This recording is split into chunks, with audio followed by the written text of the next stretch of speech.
It's our pleasure to welcome our next speaker, Kathy Trang, who just finished her 4th year as a doctoral student in biological anthropology here at Emory.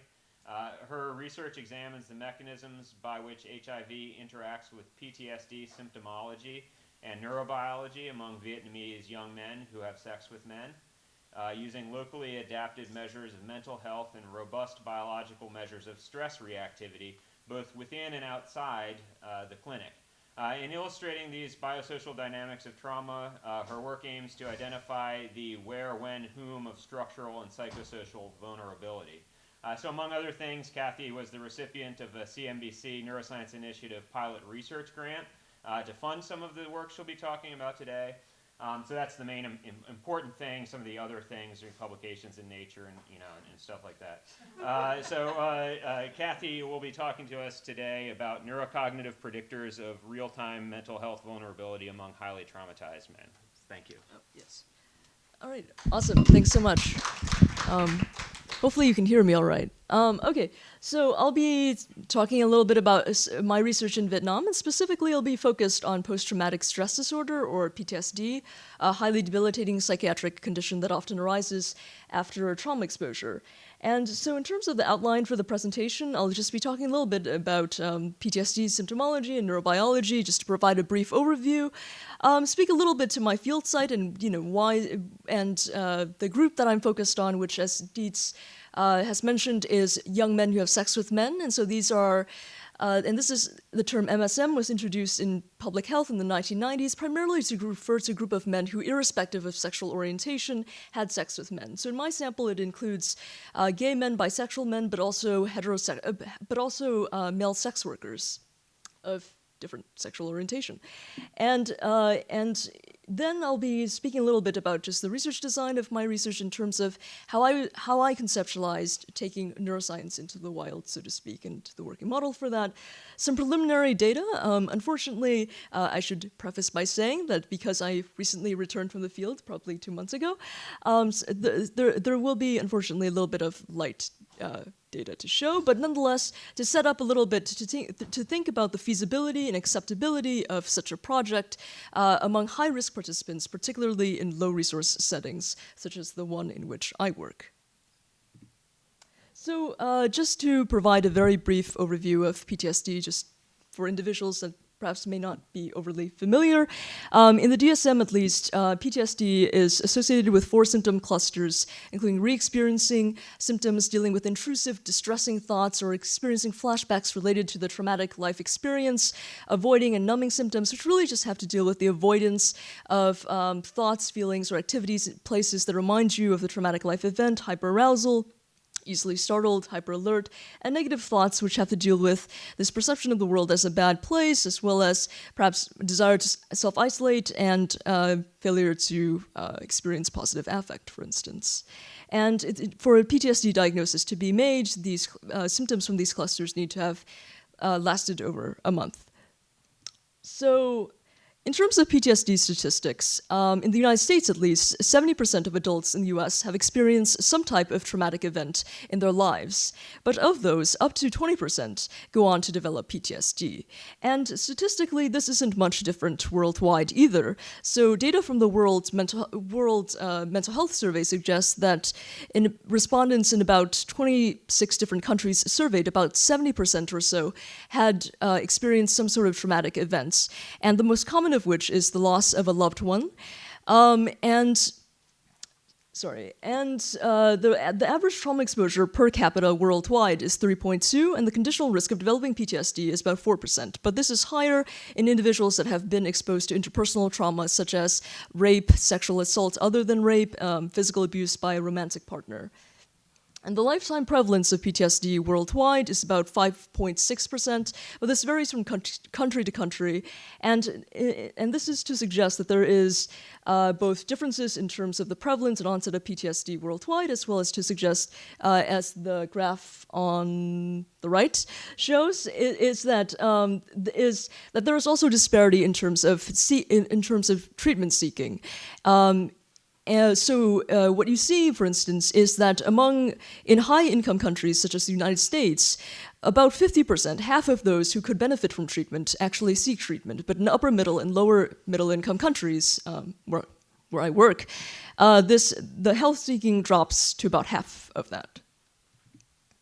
So in terms of thinking about the sort of effects of PTSD in day-to-day life, I think one of the ways to conceptualize it is to think of PTSD as this rupture to the threat monitoring system, being able to detect, prioritize, and calibrate threats within the environment and mount a response is critical to survival. However, following trauma exposure, a number of neurocognitive changes are noted, which you can see outlined here in terms of, for instance, difficulty with sustained attention, information integration, and cognitive flexibility, diminished response to awards, so for instance, feelings of positive affect in response to monetary awards or seeing a smiling face, for instance, abnormalities with fear, learning, and extinction, in particular. With PTSD patients, there is oftentimes this sort of hyper-focus on emotionally salient or threat-relevant stimuli, and also problems with extinction dealing with the inability to inhibit learned feared response, as well as deficits in working memory and declarative memory. And some of these neurocognitive changes, may be underpinned by abnormalities in neural structure and function, and in particular in changes in the amygdala, the prefrontal cortex, and the hippocampus, among other areas.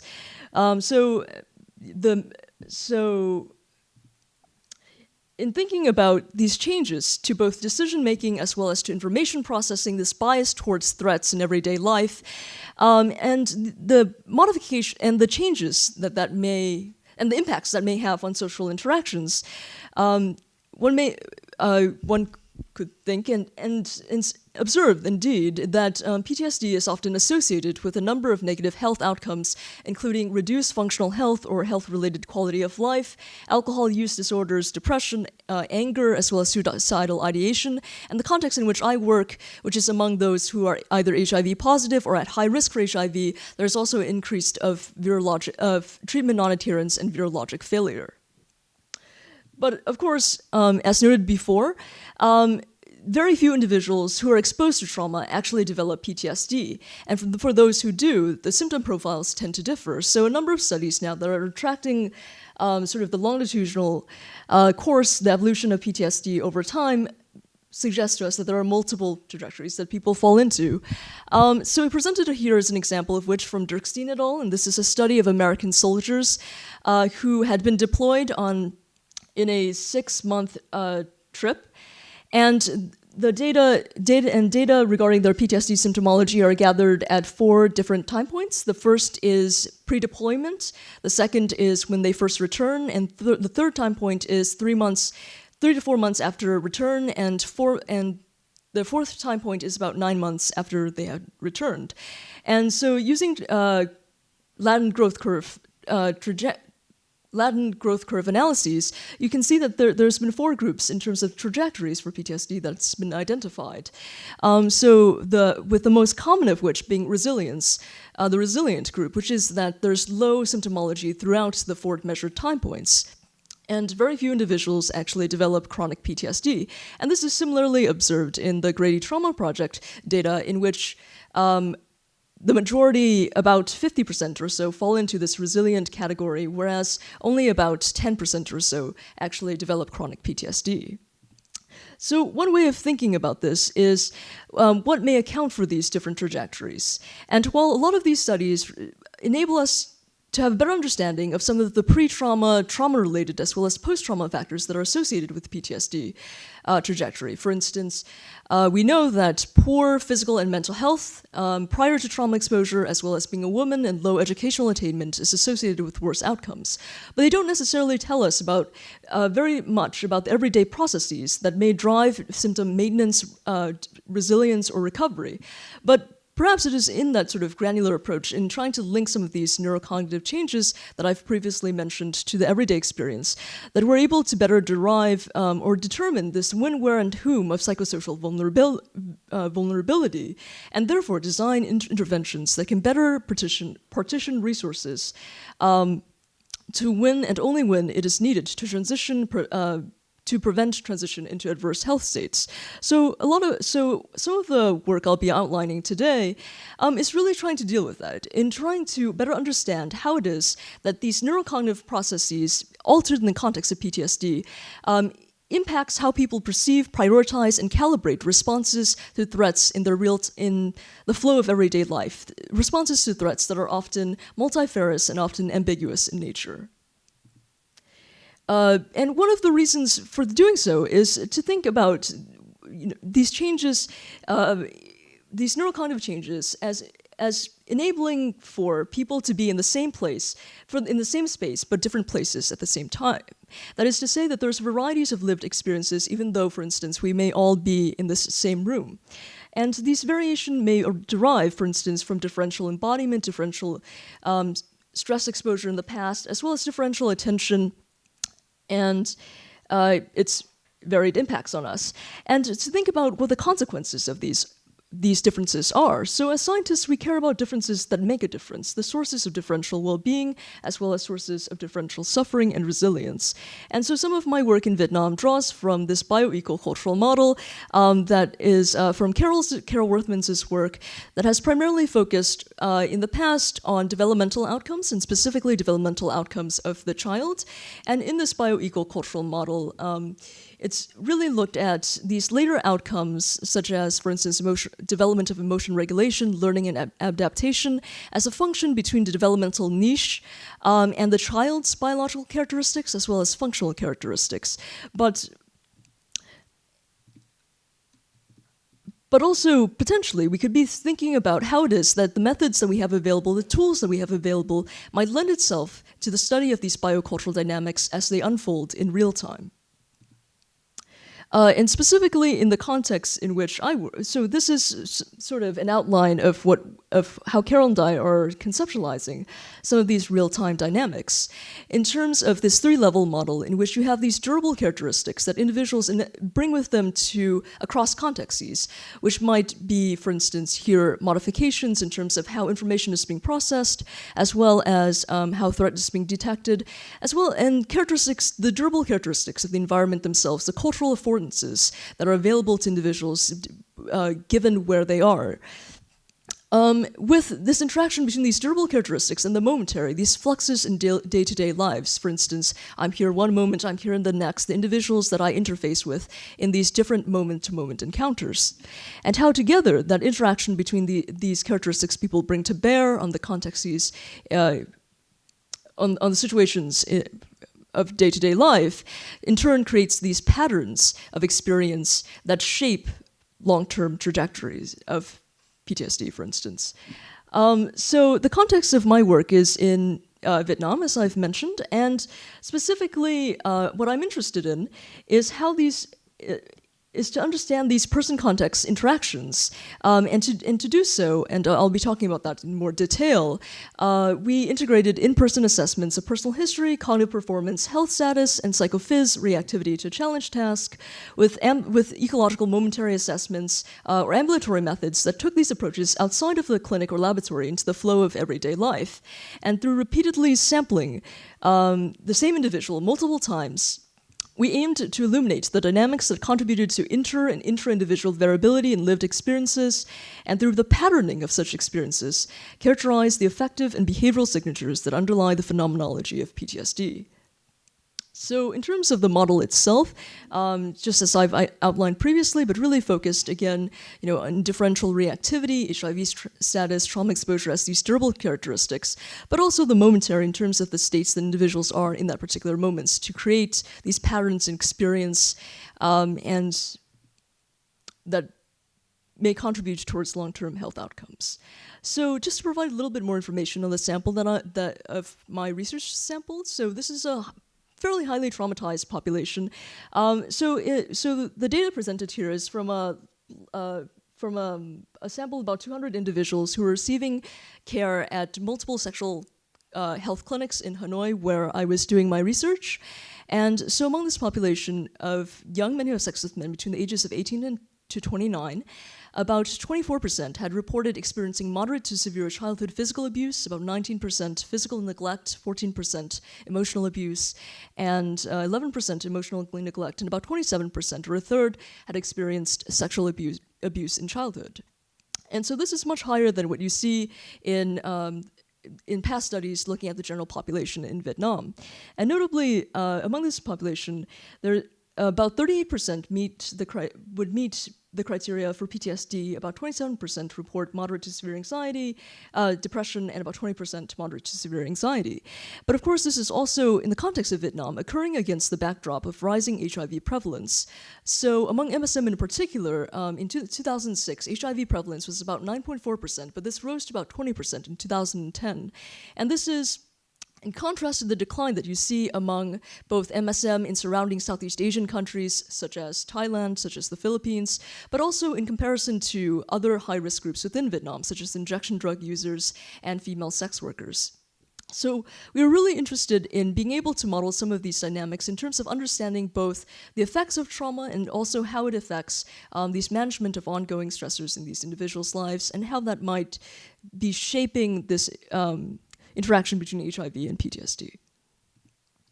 So methodologically, this was, as an anthropologist, borrowing a lot from in-person interviews, personal histories, looking at trauma exposures, but also people's psychophysiological reactivity to a challenge task.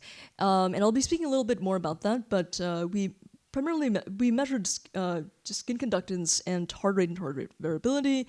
And then for the ecological momentary assessment component of the study, used experience sampling, a mobile app, as well as a biosensor that was measuring ambulatory heart rates for a week. So this subset was derived, as I've mentioned, from the 200 who previously participated, and about half of whom are HIV positive, the other half are HIV negative, but at high risk for HIV. And so these individuals were selected based on both their PTSD as well as their HIV status and previous trauma exposures. About a third of those who participated in this study also wore the sensor that was monitoring heart rate through their participation, and we saw a refusal rate of about 23% or so, but this differed a lot between the four groups that were studied. In particular, those, not surprisingly perhaps, those who were HIV positive with PTSD were more likely to refuse to participate for actually a number of reasons, including that many had actually moved away from Hanoi, but other issues dealing with the nature of data collection as well, which I'll go into later. But to say very briefly that these groups did not differ in terms of age or in terms of income or childhood or lifetime trauma exposure, if only because we purposely looked at people who had been highly traumatized, irrespective of HIV and PTSD status. So, as noted, there was high childhood trauma exposure, and this continued into adulthood, notably in exposure to different forms of interpersonal trauma, such as being attacked by a significant other with a weapon, as well as physical assaults. And so, as I've mentioned, with the larger sample, we also measured psychophys during a stress task, and the stress task was during narration of a worst trauma that they had previously experienced. And so we assessed skin conductance response as being this difference between when people were just at rest and the peak of their skin conductance level when they were narrating about the trauma. And at the same time, we also looked at heart rate. And what we saw here was that skin conductance level baseline was associated with PTSD symptom severity, but it was really skin conductance response that predicted PTSD symptom severity 3 months later. And so when we were looking at and selecting individuals for the EMA component, we were also looking at differential reactivity and using that to determine who we targeted. But in terms of the EMA component itself, so this EMA section of the study would have taken about approximately 3 months after individuals had completed the initial clinical assessments and and surveys. And so when they came back to participate in the EMA components, we had people participate in a number of cognitive tasks that are outlined here on this slide, as you can see, including the dot probe task, the reading span task, the go no go task, Iowa gambling task, as well as the emotional Stroop task. And so the primary reason for this was that we were really, as I've mentioned, really interested in understanding these durable individual characteristics, these sorts of cognitive and affective capabilities that people carried with them across their potential social interactions during the monitoring period. And in part, this was because we really wanted to get at, as I've mentioned, not only just the different social and cultural resources that people have available, such as how large their social networks were, for instance, but also with the differential ability with which they might be able to perceive, prioritize, and utilize these sorts of resources. So in terms of the EMA component itself, this was individuals installed 2 mobile apps on their phone, and one of which was Kubo, and this allowed for data collection offline as well as online. And in response to random prompts throughout the day during person-specific waking hours, participants completed these brief surveys that lasted about 2 to 3 minutes on their smartphones for 6 to 8 times a day for a week. And at each of these time points, they answered questions regarding their current mood, for instance, their stress level, the quality of their current environment, including whom they were with, and the perceived quality of that interaction, as well as experiences of mental and somatic distress, including those that in the larger sample were shown to be closely related to mental health outcomes as well as to daily functioning.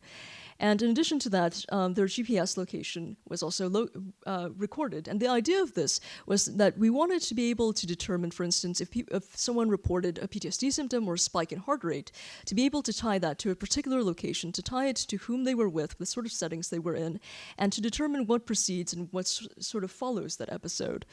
And in terms of the sensor itself, so this is the sensor right here, and so people wore 2 stickers on their chest and 1 on their inner thigh that monitored heart rate and activity throughout the day for the length of their participation. And generally speaking, most people did not really did not experience much problems or much anxiety surrounding wearing these sensors. Actually, the source of more frustration for people was completing the daily surveys. So in terms of what we wanted to answer fundamentally with these EMA surveys were really, how do these neurocognitive factors, these forms of durable embodiment, if you will, interact with context in the moments to inflect experience, and how do patterns of momentary experience shape long-term outcomes and well-being, and what is the relative importance of inter- and intra-individual variability for predicting outcomes. So one of the tasks that we had individuals complete at the end of every day was basically just to reflect upon one of the most stressful experiences that they've had throughout that day and to ruminate on that experience. And to talk, for instance, about the potential causes and the consequences of what happened, their role in that stressful encounter, and so forth. But oftentimes, the recording that we would get back from individuals are, well, as you'll hear if there's a sound.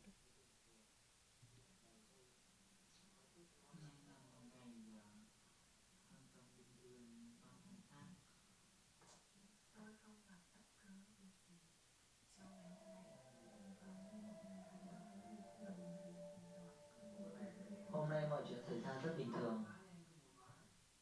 So this is just to say that if you manage to catch any of that, is that one of the common phrases that you hear is the term "bình thường," which is just that it was normal. It felt normal to them. It felt like a day, like every other day that they've lived. But yet, at the same time, there were a lot of differences between these individuals in terms of for instance, the negative affect that they experienced throughout the day, the frequency with which they reported experiencing PTSD symptoms, the frequency with which they felt uncomfortable or unsafe in the settings they were in, and the times in which they felt stressed. So just to isolate 2 examples, 622, who is someone with both PTSD and HIV.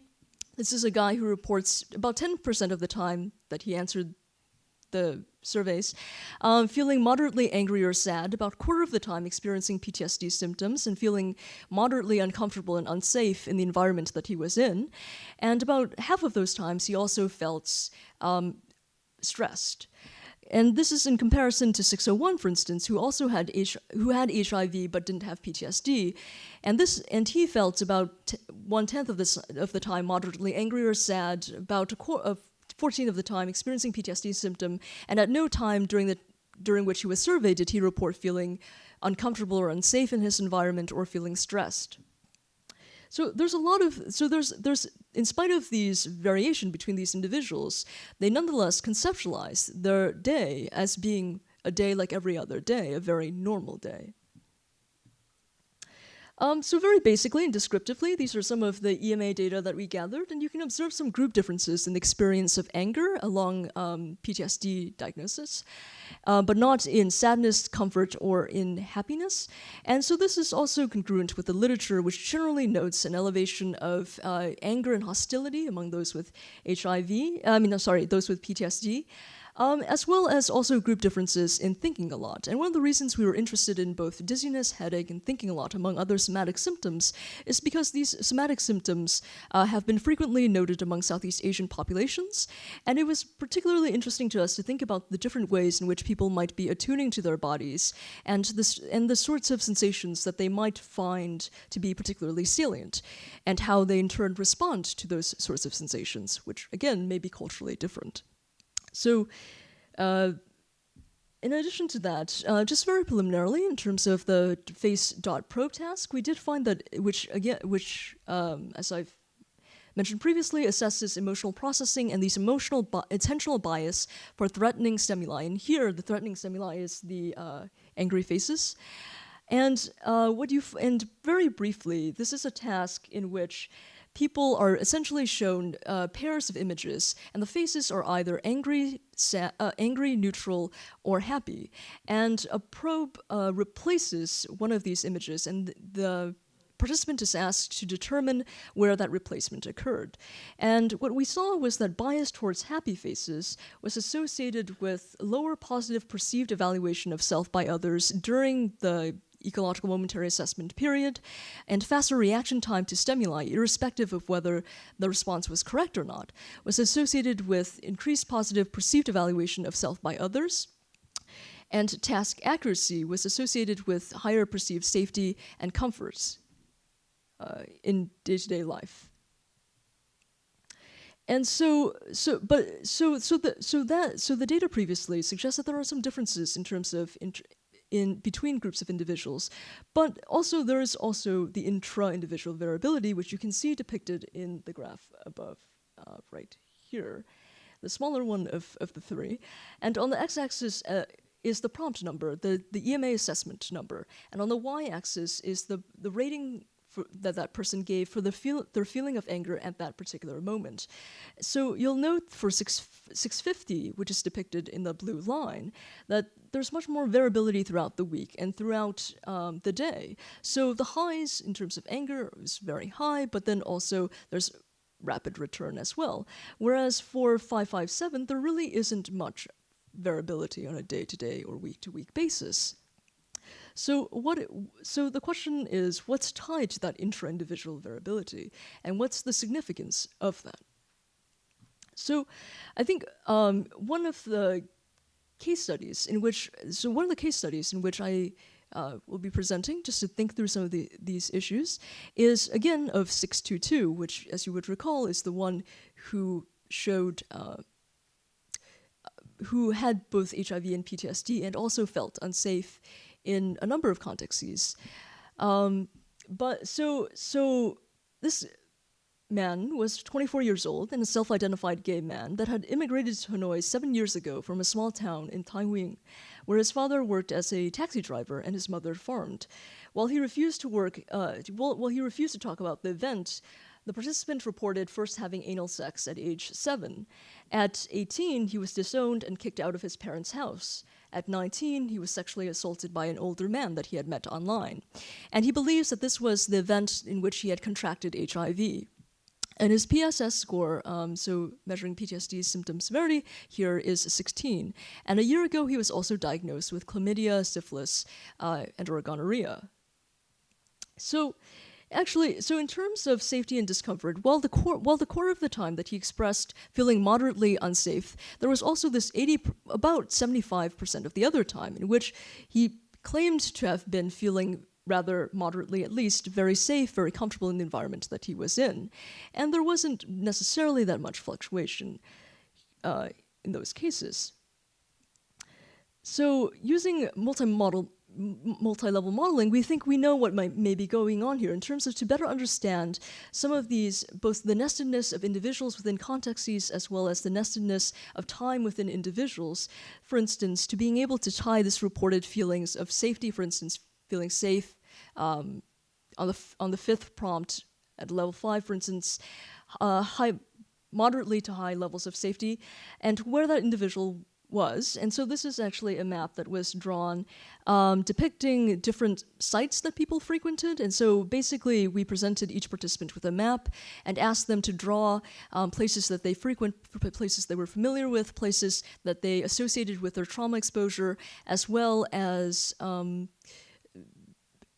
places where they generally felt uncomfortable or places where they felt familiar and so forth. And the idea of which was to be able to associate some of these sort of social spheres that people are drawing these maps onto people's actual activity spaces so that we could have a better sense of what was happening in these moment-to-moment reports. But at the end of all of these EMA activities, we also walked with each participant through their EMA responses. So this is in which we presented each individual with the report throughout that week. And we walked with them through each survey and to ask them in greater depth what exactly was occurring in those incidences and to make sense of some of the discrepancies that might have been reported. So, for instance, 622, for instance, about 80% of the time, he would report feeling moderately to a high level of safety and comfort in which he was in, feeling very well. But at the same time that he was reporting this,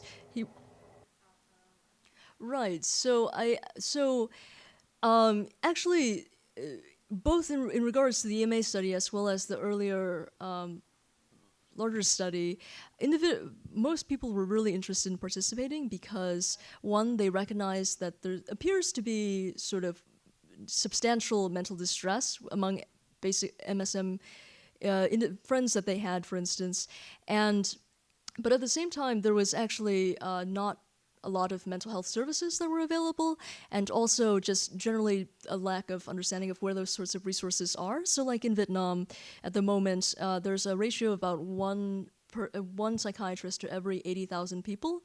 And at least, and most of those guys aren't really even focused on this particular population. So I think in part there was a desire to contribute such that in the hopes that eventually there would be some sort of mental health services specifically for them. And also some people were just very curious, especially with the biosensors, less so with the mobile app, because most people felt like the things that they were reporting were fairly self-evident to them. But the sensors they thought was interesting just because they thought that it could sort of illuminate a part of themselves that they couldn't otherwise observe or see. And I think, some suspected, for instance, when we were just measuring skin conductance at the clinic, that we were somehow able to detect whether they were lying or not. And with the sensors, too, people were very fascinated to see, the range to which they could take their heart rate. So actually, at least one individual purposely engaged in, all kinds of sexual activity and drug-related activity, just so that he could sort of present to us the most abnormal pattern possible. So, different motivations, but primarily, I think, just to contribute and eventually hope to see something back for the community. Mm-hmm. Yeah.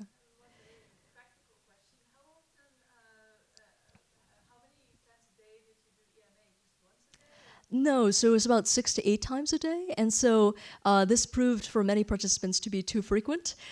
So I think when we did follow-up interviews with people, most would have preferred something more like about 4 times a day or so.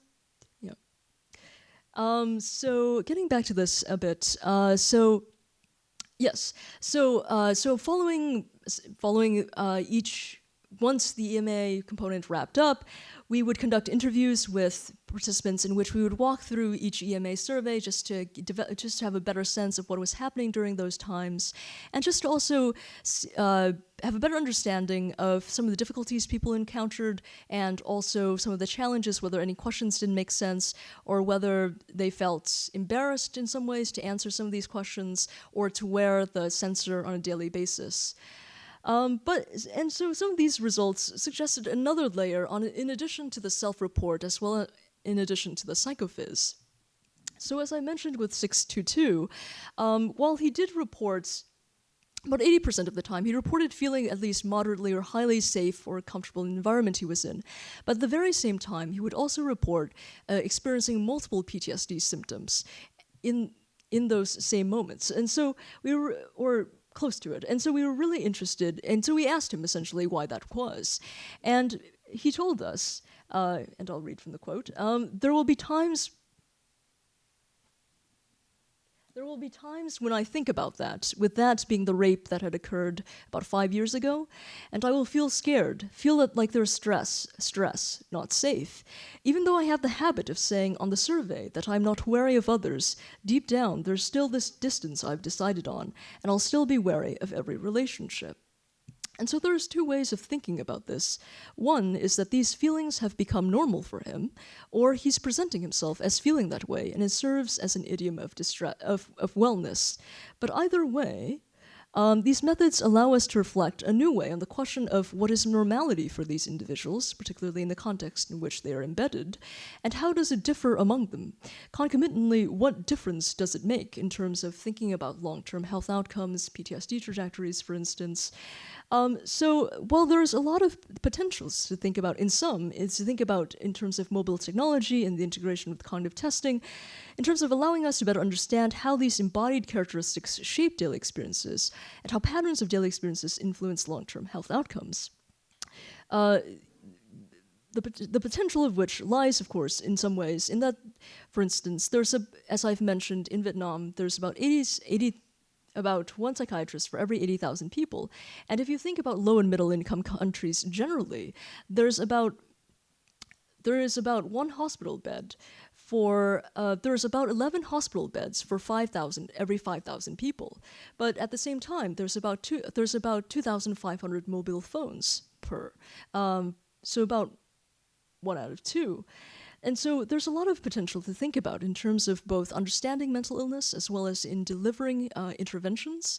But of course, there are also a lot of limitations, or perhaps a lot of cautions that need to be considered in terms of both recruiting individuals that are particularly at high risk and would potentially be of great interest due to, for instance, issues of mistrust.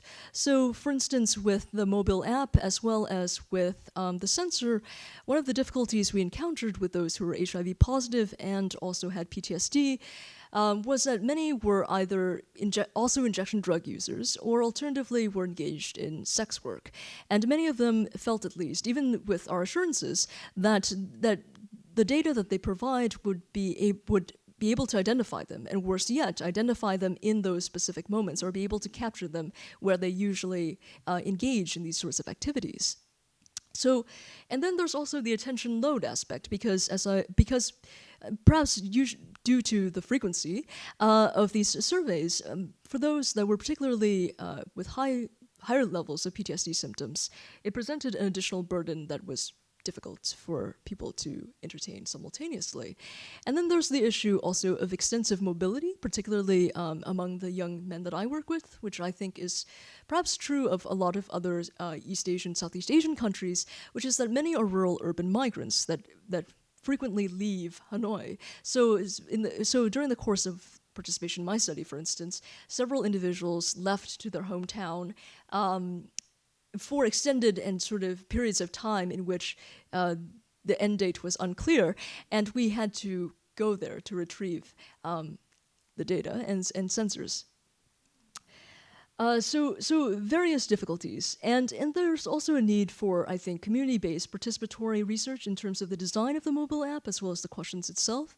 So one of the feedbacks that we got often was just in terms of the phrasing of the questions. So the content itself, in many cases, participants saw as relevant, but the phrasing of which they felt was not friendly enough or MSM friendly enough. Similarly with the alerts. So I think here involvement of community-based organization, for instance, may be particularly useful. And then also in thinking more about the meaning of mismatch between the psychophys, the EMA report, as well as people's reflections of these experiences 2 or 3 days detached. And also the meaning of that sort of variation.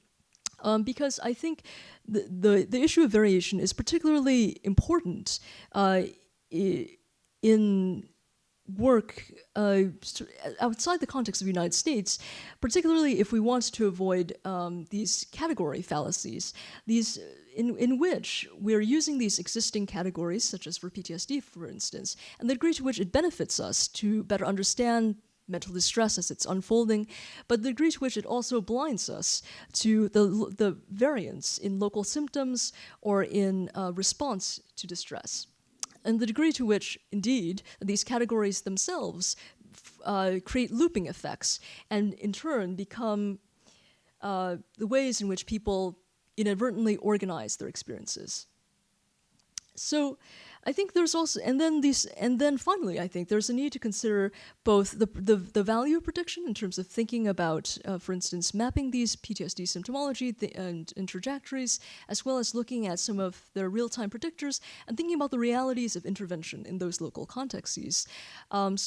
In addition to limitations with physicians, for instance, oftentimes in the past, in which when we've referred some MSMs who we saw at the sexual clinic and who expressed suicidal ideation to a psychiatric unit, they would come back to us several weeks later and essentially say, well, I did see that doctor, but essentially he told me to stop having sex with men and I'll be okay. So I stopped going to him. So, so these sorts of realities in which of stigma and discrimination, as well as in which the perpetuators of the trauma is oftentimes also the sites of belonging, as well as the sites of comfort, such as, for instance, in the home, because many of the perpetuators, at least for childhood trauma among this population that I worked with, were perpetuated by their parents or relatives. So I think these are issues to consider. And with that, I'd like to thank both my mentors and collaborators, as well as my research assistants, in particular highlighted with the red asterisks, are two that have been particularly that have stayed on to the project particularly long and have gone out of their way to assist in it. And thanks to funders, the most important of which, of course, is the Center for Mind, Brain, and Culture. Thanks.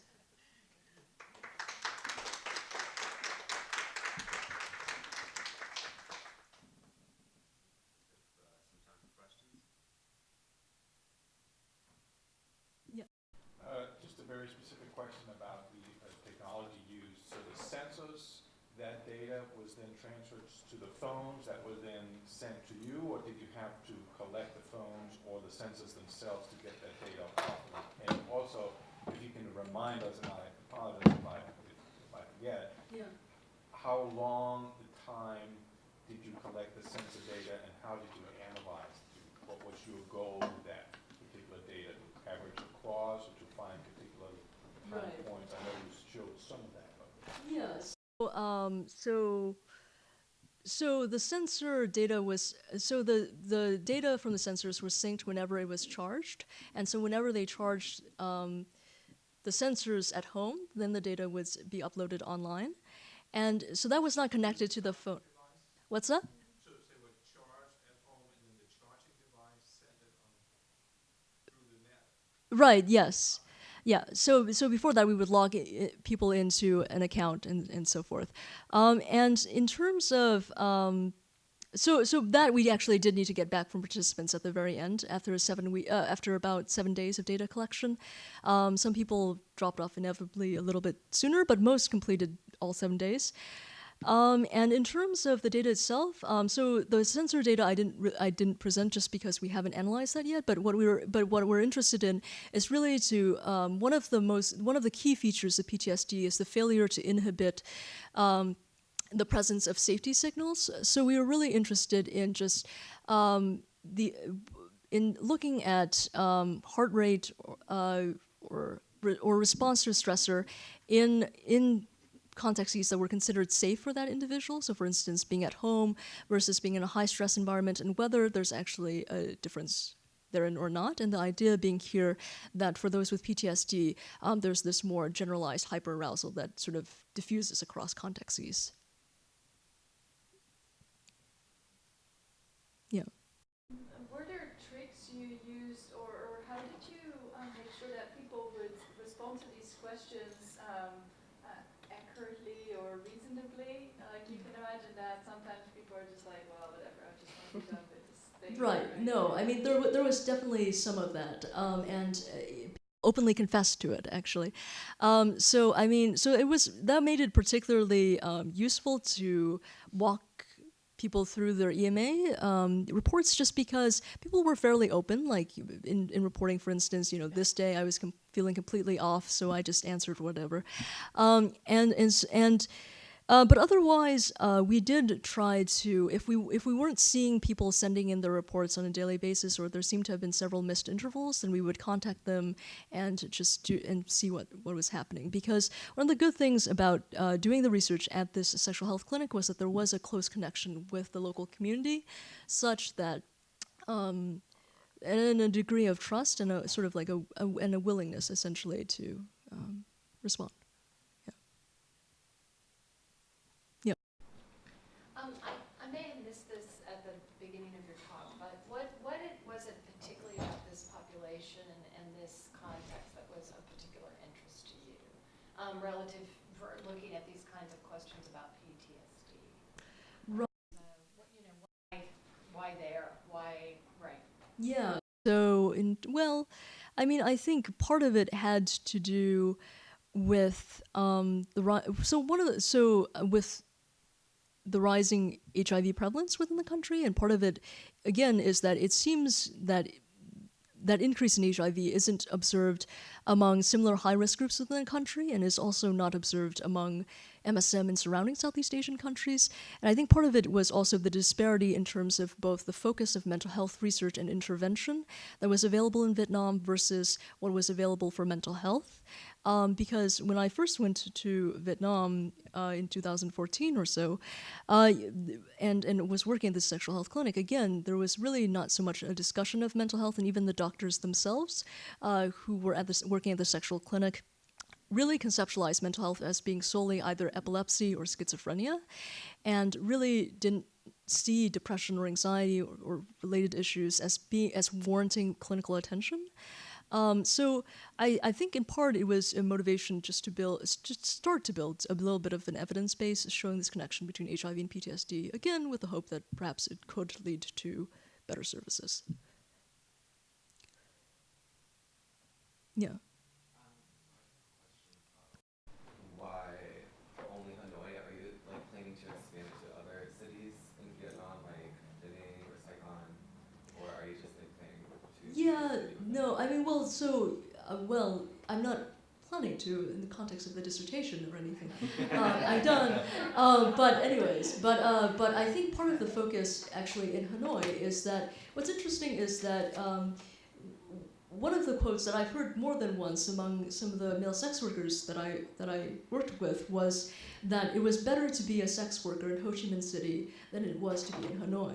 And part of it had to do with, one, Hanoi being much more influenced perhaps by China and being more conservative, also as the capital city with stronger political presence, whereas Ho Chi Minh City being much more westernized.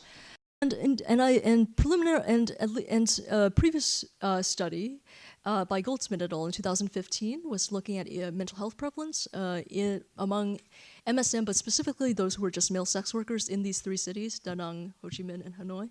And not surprisingly, again, Hanoi seemed to have been the highest of which in terms of prevalence of depression and anxiety. So I guess I was really interested in just modeling these dynamics in a way, in a more in-depth way, by focusing on one particular city in which these issues may be exacerbated. So would you think that, because you're thinking about more like the context of like where everyone was, where they felt safe, do you think that because there is like a higher, I guess, government presence in Hanoi, that is the reason why they feel more like less safe? So some of the time that's like a reason for the moderate like feelings of not feeling safe? Or do you think that they would feel more safe being in the more western, like Chiba city? Yeah, I mean, so, well, I mean, I think partially. I mean, I think, one is that I've never seen someone consciously attribute their feelings of safety or not to the presence of the government there, just in part because there isn't really any overt homosexuality. Homosexual behavior is not illegal within Vietnam, even though homosexual relationships are not recognized. And there really have not been reported violence towards MSMs in particular. So I don't necessarily suspect that just because there is more of a government presence that this would automatically lead to higher safe feelings of danger. But even so, I wouldn't necessarily expect that. But even so, if so, I would expect that it would be sort of evenly distributed among all groups of MSM that's being studied here. Yeah. Thank you. Okay. Cool. Okay. One more up there. I missed it. Please go ahead. I mean, I really appreciate you the social ecological model of looking at the big picture, and I'm really wondering, we can speak a little bit about cultural specific conceptualization of mental health or PTSD in specific in Vietnam. So how that plays out in the data, especially how they look at PTSD or understand PTSD or any misconception or stigma related to that in the context of Vietnam. Right. So I think part of it is in thinking about these sorts of local responses to stress. Part of the reason why we were doing the EMA was also to think about these symptom networks and how that might potentially be different in the context of Vietnam, as well as the salience of particular symptoms that might be different. So, for instance, one of the things that I assessed in terms of somatic symptoms, which was the dizziness upon standing, as orthostatic dizziness, headache, and thinking a lot. So orthostatic dizziness is something that's been noted among Southeast Asian populations like Cambodian refugees as well as Vietnamese refugees. And I think culturally, some have argued, Devin Hinton, Lawrence Kermeyer, and others have argued, for instance, that this dizziness is particularly culturally salient because of the cultural significance of upright posture in Vietnam, which is associated, for instance, with moral standing, with being a man. So, for instance, one of the common idioms that you hear relating to masculinity is to be a rung cộp của gia đình, which is to be a sort of pillar that upholds the family. So I think, thinking about how these idioms or these metaphors might influence the salience of particular sensations for people as they're experiencing distress in day-to-day lives, that's one way of conceptualizing it. And certainly, I think we were also interested in the differences with which people prioritize different types or perceive different types of trauma and its significance in their lives. So, for instance, childhood trauma exposure, emotional abuse, or what have you. To what degree did people consider some of these things normative? To what degree did they think them actually psychologically detrimental? And I think what was interesting here was that when we interviewed people, oftentimes they would relate that they thought physical neglect was just, a normal thing that was really having to do with more socioeconomic status of the family than it did really having to do with any form of intention by the parents. But what they attributed as most damaging psychologically was physical abuse and also sexual abuse. But interestingly, we found that what was most strongly associated with mental health outcomes was neither of those two, but actually emotional abuse. So I think thinking about different salients of symptomologies, as well as the different sensations that people seem to be attuned to, as well as what people consider stressful, and I think, and then thinking about, I think, with the EMA stepping back a little bit from that individual to think about the context in which they're in, and what are some of the potential, what exactly are enabling these sorts of social interactions which are so stressful for people. What are organizing day-to-day experiences, and I think, so I think that's more of how I conceptualize that sort of social, cultural, ecological. Yeah. We actually are done. Cool. Thank you.